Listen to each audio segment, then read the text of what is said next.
വലുതാക്കണ സ്വഭാവം അത് ശരിക്കും വളരെ ദയനീയമാണ്. അതിന് ഭയങ്കര വിഷമമുണ്ട്. ഒരു ഏരിയയിൽ, അതായത് ഈ വീഡിയോയുടെ ചെയറിൻ്റെ ആമില് ജസ്റ്റ് ഇങ്ങനെ ടാപ്പ് ചെയ്യുന്നുണ്ട്, ഒരുപാട് ടാപ്പ്. നമസ്കാരം. ബാലഭാസ്കറിന്റെ മരണവുമായി ബന്ധപ്പെട്ട് നമ്മൾ ഒരുപാട് വീഡിയോകൾ ചെയ്തിട്ടുണ്ട്. നമ്മൾ ഇതിനു മുമ്പ് ഒരു വീഡിയോ ചെയ്തിട്ടുണ്ടായിരുന്നു. അതായത് ലക്ഷ്മി പറഞ്ഞ കള്ളങ്ങൾ ഒളിച്ചടിക്കുക എന്നൊക്കെ പറഞ്ഞുകൊണ്ട് നമ്മളൊരു വീഡിയോ ചെയ്തിട്ടുണ്ട്. അതായത് ഹ്യൂമൻ ബിഹേവിയർ അനാലിസിസ് വഴി നമ്മളൊരു ഒരു യൂട്യൂബ് ചാനൽ വഴി, അതായത് എന്താണ് ഹ്യൂമൻ പ്രോട്ടോകോൾ എന്ന് പറയുന്ന ഒരു യൂട്യൂബ് ചാനലിൽ പുള്ളി അതൊരു വീഡിയോ ചെയ്തിട്ടുണ്ടായിരുന്നു. ലക്ഷ്മി പറഞ്ഞതിൽ ചില വൈരുദ്ധ്യങ്ങൾ പുള്ളി അതിൽ പറയുന്നത്, പുള്ളിക്ക് ലക്ഷ്മിയുടെ സ്ട്രെസ് കൊണ്ടാണ് അങ്ങനെയൊക്കെ ചെയ്തത്. അത് കള്ളമാണെന്ന് ഞാൻ തീർത്ത് പറയുന്നില്ല, പക്ഷേ സ്ട്രെസ് കൊണ്ട് കള്ളമായിരിക്കാം സത്യമായിരിക്കും എന്നുള്ളതാണ് അവിടെ ഈ പുള്ളി പറയുന്നത്, ഈ സൈക്കോളജിസ്റ്റ് എന്താ പറയുന്നത്. അപ്പോൾ എന്തായാലും ഇപ്പോൾ വീണ്ടും പുള്ളി ഒരു വീഡിയോ ചെയ്തിട്ടുണ്ട്. അത് മറ്റാരെക്കുറിച്ചുമല്ല, നമ്മുടെ ലതയെക്കുറിച്ചും, പൂന്തോട്ടം ലതയെക്കുറിച്ചും പുള്ളിയുടെ ഹസ്ബൻഡും ആയിട്ട് വന്നിട്ട് ഒരു പത്രസമ്മേളനം നടത്തിയിട്ടുണ്ടായിരുന്നു. അതിനെക്കുറിച്ച് അവരുടെ ബിഹേവിയർ അനാലിസിസ് നടത്തിയിട്ടുണ്ട്.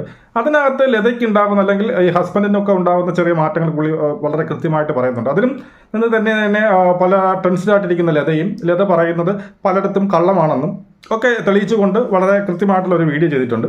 അതിനെക്കുറിച്ച് നമുക്ക് നോക്കാം. ആദ്യം ഈ പുള്ളി ലത പറഞ്ഞ സംഭവങ്ങളെ അനാലിസിസ് ചെയ്ത് എങ്ങനെയെന്ന് നമുക്കൊന്ന് നോക്കാം. മരിക്കുന്നത് വരെയും അച്ഛൻ ഇതേ ആറ്റിറ്റ്യൂഡാണ് ഉണ്ടായിരുന്നത്.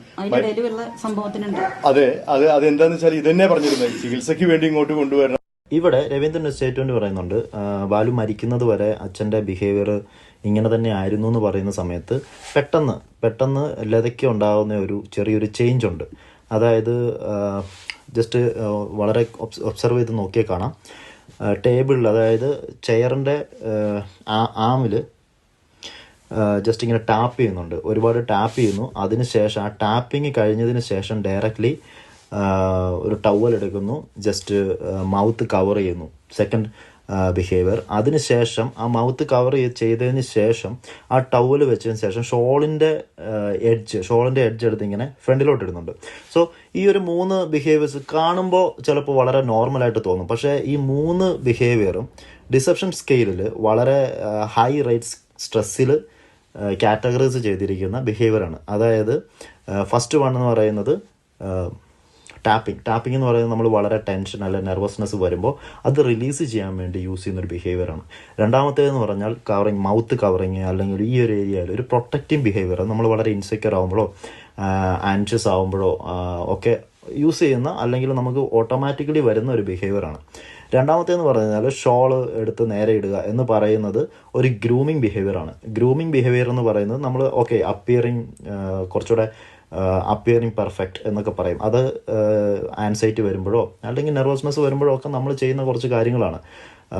സോ ഇത് 3 ബിഹേവിയേഴ്സ് കോൺസിക്യൂട്ടീവ് ആയിട്ട് ഇവിടെ വന്നിട്ടുണ്ട്. So this is A red flag എന്ന് പറഞ്ഞു കഴിഞ്ഞാൽ there is A high stress.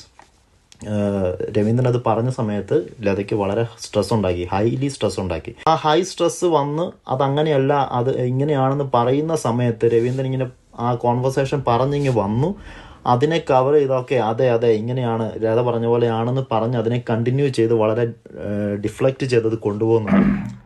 ഇവിടെ കണ്ടല്ലോ, ഇവിടെ വളരെ കൃത്യമായിട്ട് പുള്ളിയെ പറഞ്ഞു തരുന്നുണ്ട്. അതായത് ബാലഭാസ്കറിന്റെ അച്ഛനെ കുറിച്ചാണ് ഇവിടെ പറയുന്നത്. അച്ഛൻ മരിക്കുന്നത് വരെയും ബാലഭാസ്കറിന്റെ അച്ഛൻ ഇങ്ങനെ തന്നെ ആയിരുന്നു എന്ന് പറയുമ്പോൾ അല്ല എന്ന് പറഞ്ഞിട്ട്, അപ്പോൾ അവിടെ ഒരു വെപ്രാളമുണ്ട്. എന്തോ അബദ്ധം എന്തെങ്കിലും പറഞ്ഞു പോകുമോ എന്നുള്ളൊരു വെപ്രാളം ഈ പറയുന്ന ലതയുടെ പിന്നീട് ബോഡി ലാംഗ്വേജിൽ കാണുന്നുണ്ട്. പെട്ടെന്ന് തന്നെ മുഖം തുടയ്ക്കുന്നു, പെട്ടെന്ന് തന്നെ എന്ത് ചെയ്യുന്നു, ഷോൾ എടുത്ത് അങ്ങോട്ട് ഇടുന്നു. അപ്പോൾ അതൊക്കെ എന്തുകൊണ്ടാണ് അങ്ങനെ സംഭവിക്കുന്നത് എന്നുള്ളത് വളരെ കൃത്യം, അതൊരു റെഡ് ഫ്ലാഗ് ആണെന്നാണ് ഈ പുള്ളി പറയുന്നത്. ഈ സൈക്കോളജിസ്റ്റായ പുള്ളി പറയുന്നത് റെഡ് ഫ്ലാഗ് ആണ്. അത് സ്ട്രെസ് കൊണ്ടാവാം, ഓവർ സ്ട്രെസ് കൊണ്ടാകാം, അല്ലെങ്കിൽ എന്തെങ്കിലും കള്ളം പറയുന്നത് കൊണ്ടാവാം. നമുക്കറിയാം അവിടെ കള്ളം പറയുന്നത്, അല്ലെങ്കിൽ നമ്മൾ അബദ്ധം എന്തെങ്കിലും പറഞ്ഞു പോകുമോ എന്നുള്ള പേടി കൊണ്ടാണത്. അതുമല്ല, ഇതിൽ ഉടനീളം പുള്ളി തന്നെ അതിൽ കണ്ടുപിടിച്ചൊരു സംഭവമാണ് ഈ പറയുന്ന ഈ ലതയുടെ ഹസ്ബൻഡ് സുരേന്ദ്രൻ, അങ്ങനെ എന്താണല്ലോ പുള്ളിയുടെ പേര്. ആ പുള്ളി, ഞാൻ എപ്പോഴും പേര് തെറ്റിച്ച് പറയും, കഴിഞ്ഞ വീട്ടിൽ ഒരുപാട് പേര് മാറിപ്പോകുന്നു, ക്ഷമിക്കുക, ഞാൻ ഈ പറഞ്ഞ് ഫ്ലോ പോകുന്ന സമയത്ത് ഈ പേരുകൾ അങ്ങോട്ടും ഇങ്ങോട്ടും മാറിപ്പോകുന്നു, ഇനി തെറ്റാതിരിക്കാൻ വേണ്ടി ഞാൻ ശ്രമിക്കാം.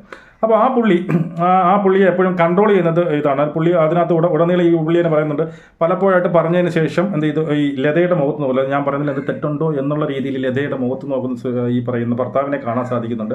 അത് പുള്ളി പറഞ്ഞതിന് ശേഷമാണ് നമ്മളത് ഒബ്സർവ് ചെയ്തത് ശരി തന്നെയാണ്. അങ്ങനെ എപ്പോഴും പേടിച്ചില്ല, ലത അങ്ങനെ മുഖത്തേ നോക്കില്ല, ലത എല്ലാം ഇങ്ങനെ ഇരിക്കുകയാണ്. ഈ ഭർത്താവ് പറഞ്ഞ എന്തെങ്കിലും അബദ്ധം ഭർത്താവ് വിളിച്ച് പറയൂ എന്നുള്ളതിൽ. ഇനിയും ഒന്നും കൂടി മറ്റൊരു സംഭവം കൂടി അതിനകത്ത് ബിഹേവിയർ ചേഞ്ചസ് പുള്ളി പറയുന്നുണ്ട്. അത് വളരെ ഈസിയാണ്. ചിരിച്ചുകൊണ്ടിരുന്ന അല്ല കരഞ്ഞുകൊണ്ടിരുന്ന ആള് ടബേനെ അന്യൻ പോലും തോറ്റുപോകുന്ന രീതിയിൽ ടബേനെ എന്ത് ചെയ്തു, പിന്നീട് ചിരിയിലേക്ക് മാറുന്ന ഒരു രംഗം കൂടി അത് പറയുന്നത്. നമുക്കതും കൂടി ഒന്ന് കണ്ടുപോക്കാം. ഓക്കെ. ഒരാൾക്ക് എന്താ അവരെന്നറിയില്ല, പക്ഷെ ഇത് പറഞ്ഞ് വലുതാക്കണ സ്വഭാവം അത് ശരിക്കും വളരെ ദയനീയമാണ്. അതിന് ഭയങ്കര വിഷമമുണ്ട് എല്ലാവർക്കും. ഈ വിഷയത്തില് ഈ ആരോപണങ്ങൾ പ്രധാനപ്പെട്ടത് നേരത്തെ പറഞ്ഞു, ഒന്ന് ഈ സാമ്പത്തികമായിട്ടുള്ള വിഷയമാണോ, അതിനകത്ത് ഇന്ന് പറഞ്ഞു പണം വാങ്ങി തിരിച്ചു കൊടുക്കുന്നുള്ളത്. ഈ പ്രകാശൻ നമ്പിയുടെ ഇപ്പോൾ വാർത്ത വന്നതിന് ശേഷമാണ് വീണ്ടും ഈ ബാലഭാസ്കറിന്റെ മരണത്തിൽ ഗുരുവര എന്നുള്ള നിലയിലേക്ക് വരുന്നത്.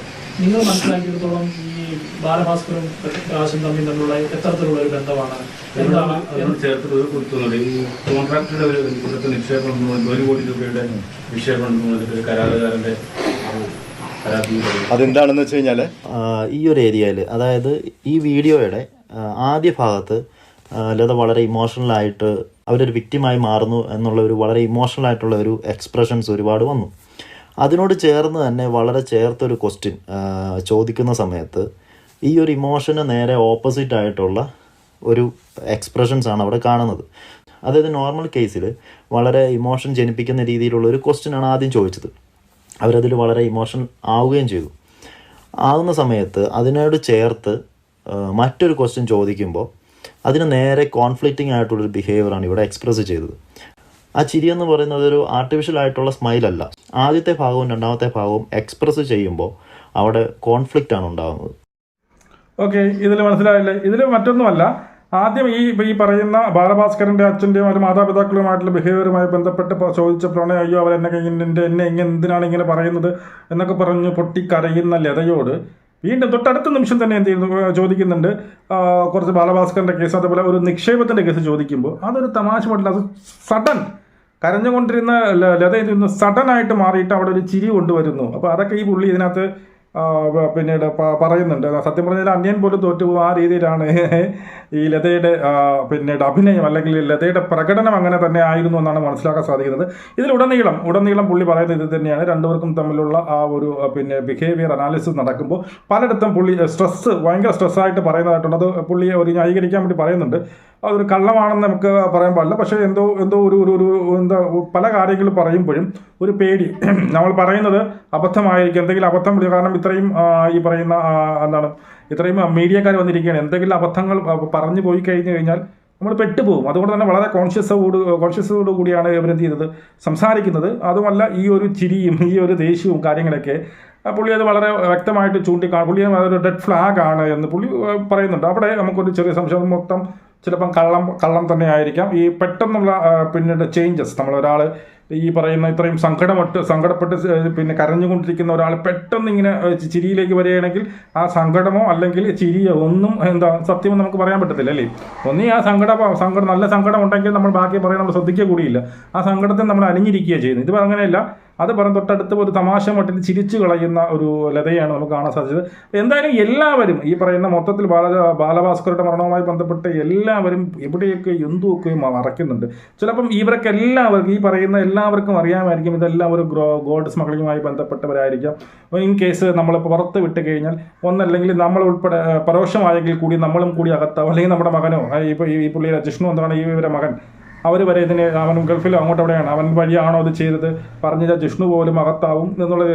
ഈ ലതയുടെ കേസിൽ നമുക്ക് ഒരുപാട് ദുരൂഹതകളുണ്ട്. ഈ അപകടം നടന്ന സമയത്ത് നിരന്തരം വിളിച്ചുകൊണ്ടിരുന്ന ലതയാണല്ലേ, ഈ മാറി അർജുനനെയും ഈ പിന്നെ ആരാണ് ബാലഭാസ്കറേയും മാറി വിളിച്ചുകൊണ്ടിരുന്ന ലതയാണ്. അപ്പോൾ എന്തുകൊണ്ട് വിളിച്ച് അതിനൊക്കെ ക്ലാരിഫിക്കേഷൻ ആയിട്ടാണ് ഇവിടെ വന്ന് പറയുന്നത്. ഈ ക്ലാരിഫിക്കേഷനിലും പല നുണകളാണ് ഉള്ളത്, പല പിന്നെ സംശയങ്ങൾ വീണ്ടും കൂടുകയാണ് ചെയ്തത് എന്നാണ് നമ്മുടെ സൈക്കോളജിസ്റ്റ് പറയുന്നത്. നമുക്ക് വീണ്ടും കാണാം. ജയ് ഹിന്ദ്.